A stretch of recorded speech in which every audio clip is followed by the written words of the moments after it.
World Bank named Cambodia an Olympian of growth, it paid respect to what Cambodia had achieved over a period of nearly 2 decades. Cambodia has consistently outperformed most other economies in terms of growth for the past 15 years. Situated in the heart of Indochina, in Southeast Asia's dynamic center, Cambodia has turned into one of the world's fastest growing economies. The economic growth in Cambodia started in 1998 when the Khmer Rouge laid down their arm and fully integrated with the Cambodian government. So since 1998, we have a solid political stability, a solid macroeconomic stability that in turn can create the growth of an average of 9.4% the last decades. With a GDP of about $16 billion, Cambodia is still a relatively small economy. But it is also highly dynamic, with an open market approach and friendly investment climate. And growth is expected to continue at a rate of 7 to 8% per year. We're a small country compared to our neighbors, but we have a better investment environment than, I would argue, than either Vietnam or Thailand. When we entered the WTO in 2004, we pretty much liberalized the economy. And if I look, right, with the minor exception of foreign land ownership that constitutionally we cannot change the constitution, foreigner cannot own land on their own, right? But aside from that, most of the rest of the economy is wide open. Driven by a desire to turn Cambodia into a high middle-income country by 2030, the government is intending to achieve a greater diversification of industry and to move Cambodia up the value chain. We want to move our industries from the current states of labor-intensive one to a higher productivity-based, higher value-adds kind of industries and skill-based industry in the next 10 years. This is likely to strengthen Cambodia's long-term competitiveness. When, by the end of 2015, the Association of Southeast Asian Nations, known as ASEAN, will create a single market across the region, Cambodia expects to benefit from its strategic position. You can see Cambodia sit in the center of Southeast Asia. So the investor can use Cambodia as a platform, a production center to serve the ASEAN with a consumer of 600 million consumers. As growth and development accelerates across sectors, Cambodia is set to consolidate a strong position, regionally and globally.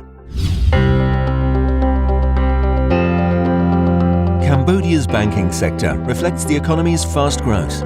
By the end of 2014, the sector held total assets of $16.2 billion and total deposits of $9.7 billion, representing a year-on-year increase of 29.6% and 31.5% respectively. Banks lent a total of $10.8 billion to customers in 2014, up 33.7% year-on-year, and profits in the banking sector rose by 30% to $311 million. The reform efforts that we have been undertaking for the past 10 years have yielded a good result, and now you can see very robust banking sectors here in Cambodia. And of course, we will continue to work on this to strengthen further the financial sector. The total number of commercial banks in Cambodia has grown rapidly over the past 5 years, attracting many foreign banks, such as ANZ, Standard Chartered and Maybank. If you look at all the post-war country in the world, Cambodia is probably the only country who has been able to attract so many foreign banks. In fact, we have a total of 35 commercial banks. 30 of those are foreign-owned. Investors in the sector appreciate the country's macroeconomic stability. Inflation has remained below 5% for the past 13 years, and the riel, Cambodia's currency, maintains a stable exchange rate to the dollar. Investors also appreciate the opportunities offered by a growing middle class, the rise in collateral projects, and the need to finance the reconstruction of the country's infrastructure. Maybank, a regional bank with presence in all 10 ASEAN countries, first came to Cambodia in 1993. By embracing diversity and inclusiveness and providing financial services with a humanizing touch, Maybank has gained a place in the Cambodian community. Our priorities is to help our customers and our employees to grow, to help our customers to expand their business in Cambodia and beyond, and to accumulate wealth, and helping our employees to acquire knowledge and skill so that they will be able to face the challenges in the banking industry in the region and not just in Cambodia. From financing clients' first homes to helping small businesses grow and expand across the region, Maybank aspires to continue being a part of Cambodia's development for years to come. We do not just serve local Cambodian, we also help MNCs and foreign investors who want to invest or expand their business into Cambodia. Current priorities for Maybank, as for other banks in the market, are the consumer and SME segments. With large parts of the population still without access to financial services and an increasingly dynamic SME sector, banks are seeking to tap into these markets by developing new services and growing the bank network into rural areas. The Foreign Trade Bank of Cambodia, Cambodia's first and foremost local bank, is deeply rooted in this culture and appeals to both local and foreign customers. Established in 1979 as a state-owned subsidiary of the National Bank, FTB was privatized in 2005 with great commercial success. Over the past 9 years since the privatization, total asset grew tenfold, total deposit tenfold, shareholders' equity almost fivefold, and the number of employees twofold. FTB has pioneered e-banking and other innovative technologies in Cambodia and is now moving to the e-commerce sector and to mobile banking, targeting a young and forward-looking clientele. Currently the fifth largest bank in Cambodia, FTB is confident about the bank's positioning. Combining a good knowledge of the market, because we were the first bank to be established here in Cambodia, and ability to deploy new products would make us the bank of choice for any regional or global player who wants to enter Cambodia. As Cambodia's economy develops further, the demand for more and better financial products will continue to grow. The banking sector will play a key role in Cambodia's future development. Cambodia's economic growth comes with the thirst for energy. Demand for electricity is on the rise and expected to double by 2020. But supply is only recently beginning to meet demand. Investment in power generation is creating new capacities and the transmission network is being extended. The EAC, the sector's regulatory body, now expects electricity supply to be guaranteed throughout the country and at lower costs. We expect that in 2020, all villages in Cambodia will be electrified. And I think around 60% to 65% of the household in Cambodia should be provided by the source from National Grid. State-owned EDC, in charge of the national grid and the supply of energy throughout the country, plays a key role. We're going to play our part from increased supply, reliability and quality of supply, to expanding the transmission line networks, sub-transmission line network, distribution networks, plus interventions in area beyond our own distribution control. Much progress has been made increasing domestic power generation. The growth has been, to us, quite impressive. Starting from 103 megawatt in the system in 2000. And now we have more than 1,300, almost 1,400 megawatts and rising. To me, this is a huge step forward.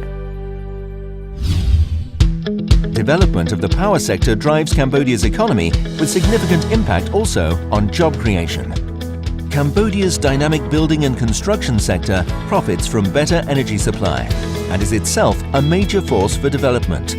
Following a period of contraction during the world economic crisis, the sector has returned to full form.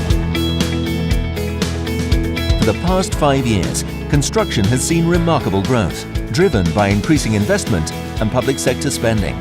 In 2014 alone, Cambodia's construction sector attracted total investments of $2.5 billion US. More than 550 construction companies, domestic and foreign developers are active in Cambodia.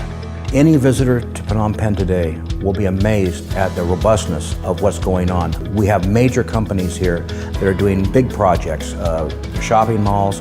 Aeon Mall opened in 2014, but we have Hong Kong Land doing their own mall. We have Japanese, Koreans, others here doing their own malls. Office buildings are going up all over the landscape. This rapid expansion in the construction sector indicates a substantial boost in investors' confidence in the economy. It's really quite a dramatic development. now, and in many ways we're catching up with other cities in Southeast Asia.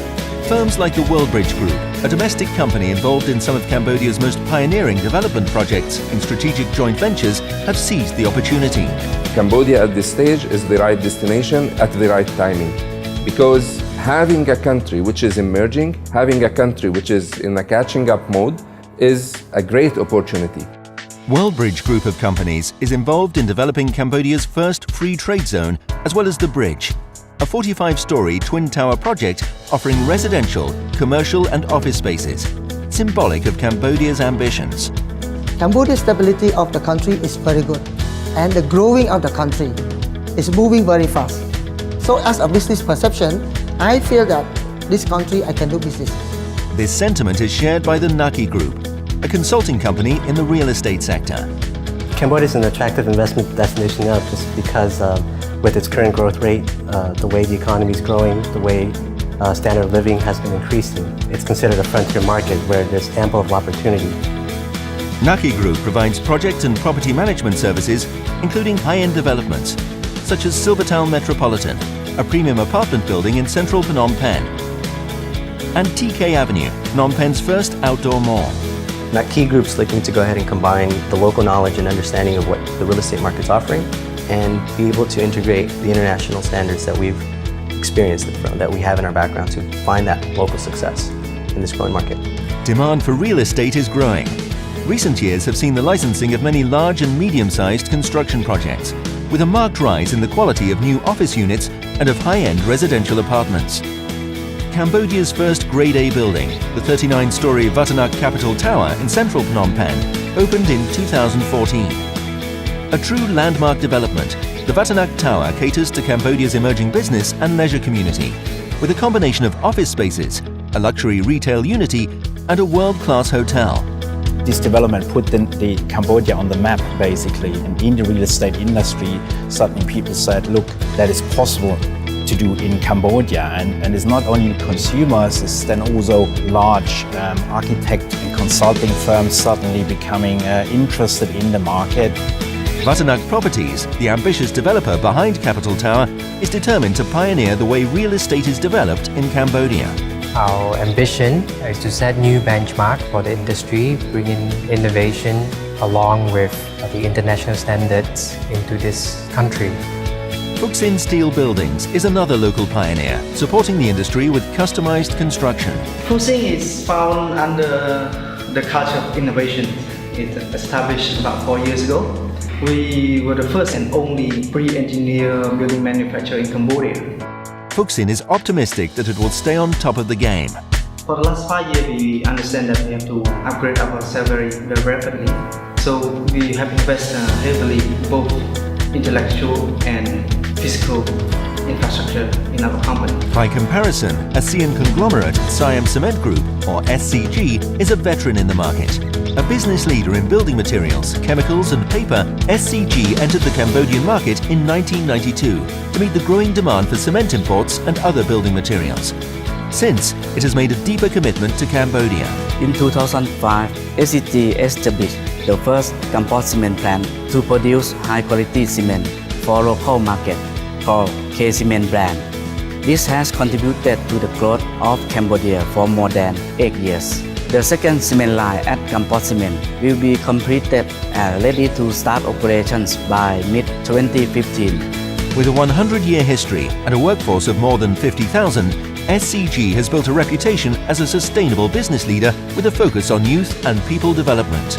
We at SCG are proud to contribute of Cambodia's economic growth and raising the country prospect as an investment destination. Construction and real estate development also profit from growth in tourism and in the hospitality sector. The marked rise in tourism arrivals presses demand for more diverse accommodation of world-class standards, in addition to such classics as the Raffles hotels in Phnom Penh and Siem Reap. Cambodia's tourism sector is in full development. 2 decades of economic and political stability have transformed the country's image abroad, drawing an increasing number of travelers to discover what makes Cambodia so very special. Cambodia is the new best tourist destination in Asia. Cambodia is one of the cultural and natural tourist destination in the region. In 2014, 4.5 million tourists visited Cambodia, compared to less than 200,000 visitors 2 decades ago. Tourism has become the country's second largest source of income, contributing 16% to GDP. Cambodia have a good quality of tourism product provided tourists with a reasonable price. The challenge for Cambodia is to make this growth benefit the country as a whole. In 2012, the government adopted a framework strategy for the responsible and sustainable development of Cambodian tourism. Our strategy is how to develop Cambodian tourism in a sustainable manner, contribute to the poverty alleviation and to the climate change. The vision is to turn Cambodia into a world-class tourist destination that will generate revenues upward of $5 billion per year. To achieve this goal, the government encourages cooperation with the private sector and with development partners. Tourism is the window and the door to open to other fields of cooperation, to other fields of investment. Investors such as Nagacorp, now a listed company on the Hong Kong Stock Exchange, were early to recognize the country's potential. From the time our company came to Cambodia, started in 1995, economic progress has been significant. The company runs Naga World, a luxury casino hotel in the capital Phnom Penh, combining business, leisure and entertainment facilities. Hugely successful, a significant extension to the complex, known as Naga 2, is currently underway. We currently have 700 hotel rooms. We're going to add another 1,000 rooms, an amphitheater that holds 2,500 people that can be used for conferences and conventions. We're going to add additional gaming facilities. Functionally, we're going to double the existing size of the current Naga. Nagacorp has also partnered with Basaka Air, a Phnom Penh-based carrier, to provide better flights to Cambodia. And it is planning a private terminal at Phnom Penh to service VIP customers from the region. The high-end or VIP junket play, as it's known in the industry, is very competitive. So we raised about $150 million to augment our private aviation unit out at the Phnom Penh airport. Naga World's strong growth and development also has significant local impact. Our strategy over the next 5 years will also allow for some real local growth. You know, currently, 2014, we employ about 5,400 people. I think we're probably the largest private sector employee in Cambodia. With Naga City Walk and the addition of Naga 2, by 2018, we expect to have over 10,000 employees. Employee relations are of major importance for Naga World, in a business where much depends on the quality of customer service. Some of the things that we've done in recent years in terms of wage increase, focusing on labor relations, all of that has served us well, and it will serve us well, obviously, in the development of our strategies over the next few years. In 2012, it founded Naga Academy, offering comprehensive apprenticeship-based training for the hospitality sector. 1,000 students have since been trained, finding employment either at Naga World or elsewhere in the sector. As part of its corporate social responsibility program, Naga World also supports local schools, education and sporting activities. And it is the largest private sector donor to the Cambodian Red Cross. Nagacorp has always maintained as a priority to be a socially responsible company, and very important for us to integrate into not only the business community, but the community and country as a whole. Nagacorp sees close links between its own strategy and government objectives. When it comes to the growth of tourism, our success is very much tied to the success of the country in developing this particular sector. What makes Cambodia a traveler's paradise is the diversity of its tourism offer, from the urban center of Phnom Penh to the historic sites in Siem Reap, Angkor, and the pristine beauty of a tropical coastline. The Angkor region, near modern-day Siem Reap, remains the country's most visited destination. Once the seat of the powerful Khmer Empire, Angkor is today one of the largest recognized World Heritage Sites, covering an area of more than 400 square kilometers. Angkor is a symbol of Cambodia. Angkor represents the soul of Cambodian people. And you can see first importance of Angkor is symbolized in the national flag. Angkor is very important for Cambodia in as the spiritual and also as the reflecting the high culture of Cambodia from the past. Other parts of Cambodia are also now being developed, including the Tonle Sap Lake, the Cardamom Mountains, and the country's southern coast. We're now getting interest in major hotel chains to set up hotels in Sihanoukville and also in Kep and in Rim, other places on the southern coast. The islands are very beautiful and undeveloped. So we're getting this kind of interest right now so that we can develop the seafront much like Thailand and Vietnam and Indonesia and other countries in the region have done. One of the biggest challenges to further growth is the demand for skilled labour. The government is working towards improving school curricula to match skills with the demands of the market. By working with all the key stakeholders, NGO, private sector, government official, we will be able to create a new school model that will attract the best and the brightest young Cambodians to work and then to pursue their further training. The Salabai Hotel and Restaurant School in Siem Reap is an NGO that prepares young Cambodians from disadvantaged backgrounds for a career in the hospitality industry. Working in close partnership with the Heritage Suites Hotel, Salabai trains about 100 young students each year, free of charge. By 2017, this number is planned to rise to 150 students per year. Graduates tend to find employment in the sector within 6 weeks after graduation. Similarly, the Shintamani Foundation operates a school of hospitality in Siem Reap, training underprivileged young Cambodians in all aspects of hotel operations. Supported by the Shintamani Club and Resort, training is free of charge, providing young Cambodians with skills to secure employment in the local industry. In 2013, the Shintamani Foundation expanded its training program by setting up a farming development center, teaching young villagers in the surrounding countryside effective farming techniques. This connects with government objectives of strengthening the country's agricultural sector. As Cambodia agriculture move up the value-added chain, and farmer should be modernized, require more skill, more knowledge. We need to produce more specialists in agriculture. In contrast to the more recent development of the tourism sector, agriculture is a traditional pillar of the Cambodian economy. It still employs about 70% of Cambodians, mostly in rural areas, and accounts for roughly 30% of GDP. Cambodia is rich in natural resources.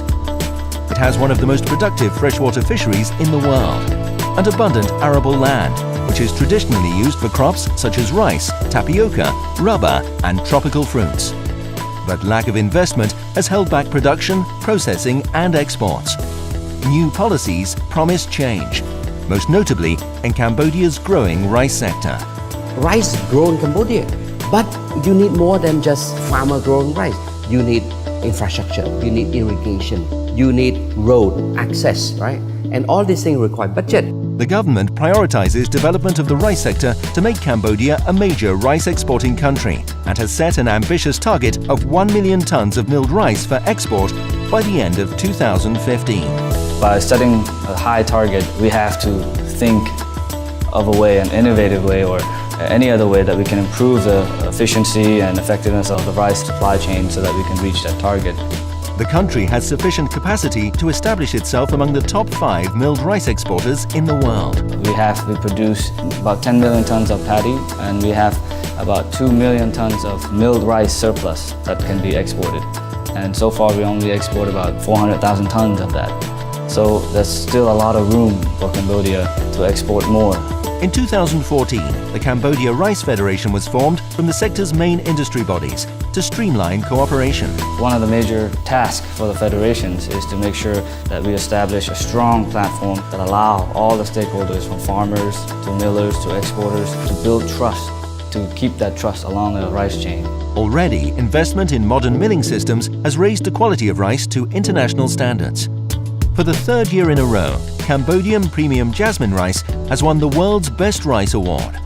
Cooperation with foreign investors is to bring further modernization. We want to work with the best cutting-edge technology companies who can provide not just a solution to fix our problem, but also visions of what agriculture or rice sectors can be in the future. There are currently very clear opportunities in Cambodia's rice sector. In terms of milling capacity, we do have enough. But in terms of other parts of the chain, like make sure the seeds are good seeds, make sure that we have enough drying facility, make sure we have enough warehouse facilities. These are the parts that we're lagging. More investment is still needed to increase the rice sector's global competitiveness. The key challenges in Cambodia is infrastructures, which need to be more improved in terms of logistics, capacity building of the farmers, and also the miller of Cambodia to be more updated. Amru Rice, Cambodia's second largest exporter of rice, was the first company to start international exports of Cambodian rice in 2009. It today operates 3 rice milling plants and invests heavily in the quality of production. Company, we focus now on building the supply chain. We doing contract farming with this farmer, around 5,000 to 10,000 farmers per year. We will be around 15 to 100,000 ton paddy, which is controlled from our Amru rice specialists, professional to check on growing, using chemical or pesticide. For Cambodia, the objective is to establish itself as a leading rice-producing nation. Cambodia now need to collaborate because our competitor is not the guy in the other province, it is the world. 2 decades of strong growth have given Cambodia the position and the confidence to look at playing a much bigger role internationally and regionally in Asia. I think we are ready.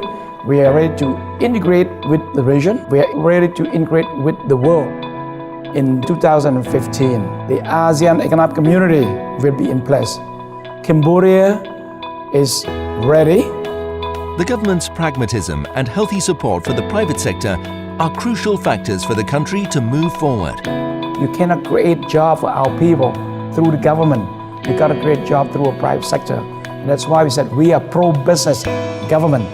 We believe that the private sector is the engine of our economic growth. This is a perfect environment for a new generation of entrepreneurs, especially when Cambodia's young workforce is becoming increasingly well-educated. To me, the future is the young entrepreneur. The young, well-educated Cambodian who have studied abroad, got scholarship, who now come back with some endowment from their family, they start a business. Cambodia has come a long way, moving away from its difficult past and turning into one of Asia's most dynamic economies. Annual projected growth rates of 7% will ensure the country's continued development. The fruits of 20 years of hard work are all around us. Everybody that comes here is impressed by what has been accomplished here. And there is a great deal of room for opportunity for industries.